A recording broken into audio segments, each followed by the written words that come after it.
My name is Betty. I've been working in an office at a small company since I graduated from college. I've always been rather plain-looking, which didn't make me very popular with guys, resulting in few romantic opportunities. Before I knew it, I was in my 30s without a boyfriend, feeling lonely and worried about never getting married. I decided to take a leap of faith and signed up for a dating app. That's how I met and married my husband, Daniel. Daniel is 2 years younger than me, at 28, handsome and tall. He works in sales at a well-known company and is honestly way out of my league. Daniel is a kind-hearted man. He insisted that the bride should be the star of the wedding and let me have our ceremony in my hometown. Since my hometown is in the countryside, most of Daniel's friends couldn't attend, so he invited only a few close ones. Daniel told me, "If Betty's happy, that's good enough for me," and encouraged me to invite a lot of my friends to the celebration. Little did I know who Daniel really was, but I felt blessed being surrounded by many friends at our wedding. That's when the shocking event happened. One day, I came home from work to find Daniel playing video games. I assumed he got off work early and started preparing dinner. As I nearly sliced my finger, he dropped a bombshell. He had quit his job. "You quit without discussing it with me?" I asked, astonished. "There's nothing to discuss.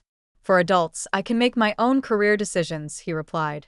"Sure, adults can make their own decisions, but aren't you supposed to consult your spouse before making such a significant life change?" Shocked by the sudden news, I felt we needed a serious talk. Without taking his eyes off the game, Daniel answered my questions. "Why did you quit your job? Did something bad happen?" I asked. "My boss was incompetent. I think there's a better place for me out there," he said. "A better place? Like where?"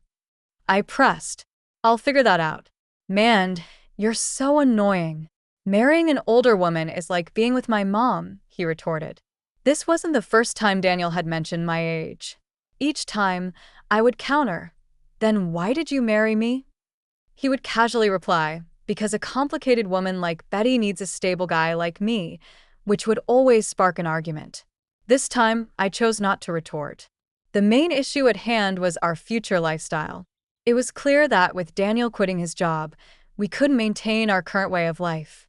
"Daniel, we're also sending money to your parents. Remember, their rent is high, and if you're not working, there's no way my income alone can support both households," I said.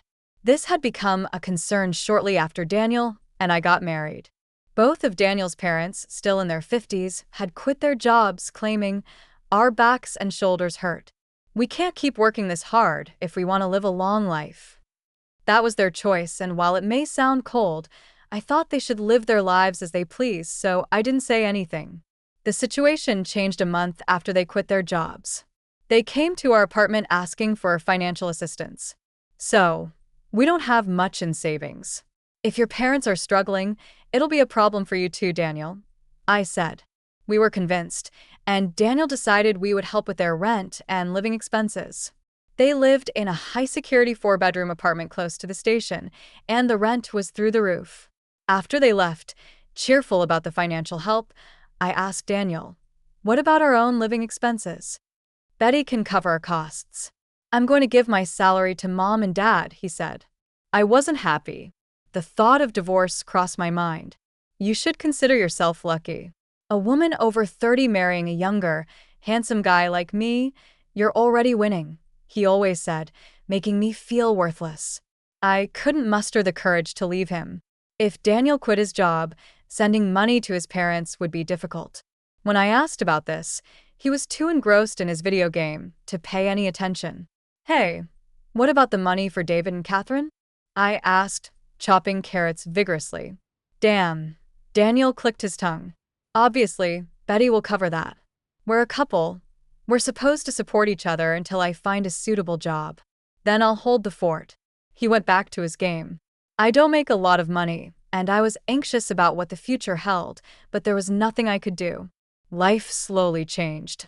We started draining our savings to help his parents. Daniel, although jobless, did nothing around the house. When I complained, he would say, "I should have never married an older woman. You're all so naggy. You don't appreciate having a husband like me." As for his parents, they started complaining about the insufficient amount we were sending. So, Betty, you're this age and not making much money. Have you been slacking off? Well, since Daniel used to be the one supporting you, it's high time you step up, they admonished me. I started doing some freelance illustrator work after my regular job, just to bring in more money. Daniel, meanwhile, showed zero interest in looking for a job he considered suitable for himself. My love for Daniel, who spent his days playing video games at home or asking me for money to go to the casino, was running thin. When should we get a divorce? I wondered, thinking about when to divorce. Yet, what if the rest of my life is just me all alone? That thought kept me from taking the plunge. Then one day, after work, I was greeted by a stranger while I was in the supermarket. Who are you? You don't remember me, do you? We met at the wedding. I was friends with Daniel. I'm John. Taking a closer look at John's cheerful face, I couldn't help but exclaim, "Oh, John. You were one of the few friends Daniel invited to our wedding." Apparently, just like me, John, in his suit, was filling a shopping cart with plenty of groceries. "I'm sorry I didn't recognize you. My husband has spoken highly of you." "Well, the thing is, I've actually cut ties with Daniel. I saw you and wondered if you're doing okay, so I thought I'd say hi." I was surprised to hear John speak of his friendship with Daniel in the past tense. I never thought he had actually severed ties. John then proceeded to explain to my astonished self that the reason Daniel held our wedding in my hometown wasn't out of kindness. The truth was, Daniel had very few friends. Apparently, Daniel spent most of his student life on slot machines and had a habit of borrowing money without paying it back. John was one of Daniel's college friends, and he was no exception. He had lent Daniel money, but never got repaid. The reason he continued the friendship was because they worked at the same company, and John didn't want to rock the boat. Once Daniel quit his job, he immediately reached out to John for more money. That was the last straw for John, and he cut off all contact. Do you know why Daniel was forced to quit his job? Forced to quit? I heard he left because he didn't get along with his boss. That's not it. Daniel was fired because they found out he was going to casinos when he was supposed to be on sales calls. I was shocked. This man, Daniel, had been lying to me since the beginning of our marriage. I thought of the spell that made me believe women over 30 are worthless had finally broken. The feeling of "I can't forgive him" washed over me like a wave. I thanked John in a trembling voice for telling me the truth and said goodbye. A few days later, I spoke up to Daniel. "Daniel, I quit my job." Daniel, finally pausing his video game, looked utterly shocked. I put my mobile phone on the table, its screen displaying my banking app. "I've pretty much run out of savings since I've been sending money to David and Catherine. We have been bleeding cash. You have also been taking money from me for casinos and games. We're out of money." Daniel let out a voice of despair, saying, "What? What the heck is this?" Given that our savings had dwindled down to almost nothing, his despair was understandable. "What are we going to do now?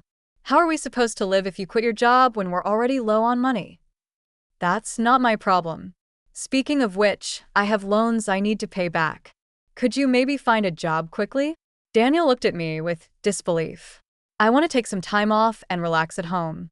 Isn't it normal for spouses to support each other? It's hard for me to work now that I'm over 30, so now it's your turn to support me." Daniel, in disbelief, immediately called his parents. As soon as I told his parents about our situation, they showed up at our house. They began to berate us for not having money, searching the house, suspecting we must have hidden it somewhere. But there was no money to be found. "What was this large withdrawal?" they questioned. "That money was used to pay back debts," I answered accurately. That money was used to pay back a loan Daniel had taken from a friend. My own savings weren't enough, so I had to take out another loan to repay Daniel's friend. "Who did you pay back, and why would you even bother paying back a loan now of all times?" "I only paid it back because I heard from John that Daniel had a lot of debt. I think it was the right thing to do." Daniel was the first to start yelling, "Let's divorce," as I calmly explained myself. Even my parents-in-law agreed with Daniel. They forced me into their car and took me to the courthouse, where I had to file for divorce on the spot. "Glad I won't have to see your broke old face anymore," Daniel said before leaving. I immediately headed to a cafe where John was already waiting. John, sorry for the trouble. I was able to file for divorce successfully. Oh, good. I was worried, so it's a relief. Actually, Daniel was the one who told me he wanted a divorce, but this was all a plan between John and me. Simply saying I wanted a divorce would have led to Daniel and his parents making a fuss, as they wouldn't want to let go of their cash cow. I figured the quickest way to silence Daniel and his parents was to prove I had no value as their financial source. Fortunately, my side job as an illustrator had started to pay off, and I had saved quite a bit. I had this money deposited into a bank account that I kept hidden from Daniel and his parents. It's true that I repaid the money Daniel had borrowed from John, but I had actually given John more money than that amount. It was all part of the plan to lower my bank balance, and John was more than happy to go along with it. After successfully filing for divorce, John met me at the cafe to return the extra money. However, the envelope he handed me contained all the money I had given him. John, this is too much. The money Daniel borrowed belongs to you, doesn't it? No, I only lent money to Daniel, not to you. When I gave Daniel the money, I had no intention of getting it back. I cut ties with him because I didn't like his attitude afterward, so this is all your money. Having a bit more cash can't hurt when you're rebuilding your life. I could only feel gratitude toward John, who said this with a smile. He had opened my eyes to Daniel's true nature and had been part of my plan to divorce. I tried to give him some money as a token of my gratitude, but he only accepted enough to cover his coffee at the cafe. After meeting John, I stopped by my former workplace. I had left my hidden bank account card with the CEO for safekeeping. Though my boss understood my situation and regretted my departure, I had no choice but to quit since Daniel knew where I worked and could potentially cause trouble later. It's been tough, but I wish you all the happiness in the world, he said as my coworkers gifted me a beautiful dress and shoes. They had gone shopping for me at a nearby store. It's a gift. I hope you find happiness moving forward. Leaving my wonderful colleagues was hard, but I felt blessed to have worked in such a supportive environment. I decided to go back to my parents' house. When I was dragged to court from the home I had shared with Daniel, I had packed my work supplies and valuables in a bag, so I could immediately start working as a freelance illustrator. Thankfully, my freelance work kept me financially stable. Daniel and his family, on the other hand, weren't so lucky. They couldn't pay the rent for the house they lived in and were evicted. They moved into the house Daniel and I used to share, but they lost that one too when they couldn't pay the rent.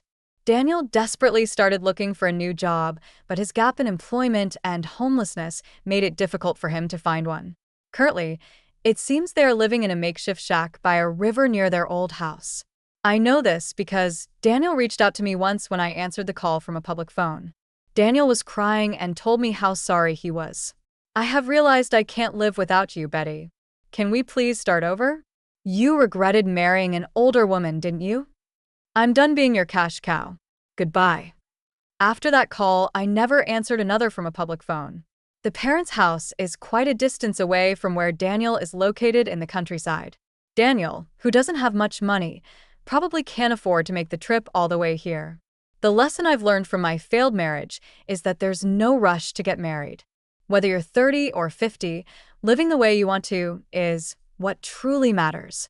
For making me realize that, I guess I owe Daniel a tiny bit of thanks.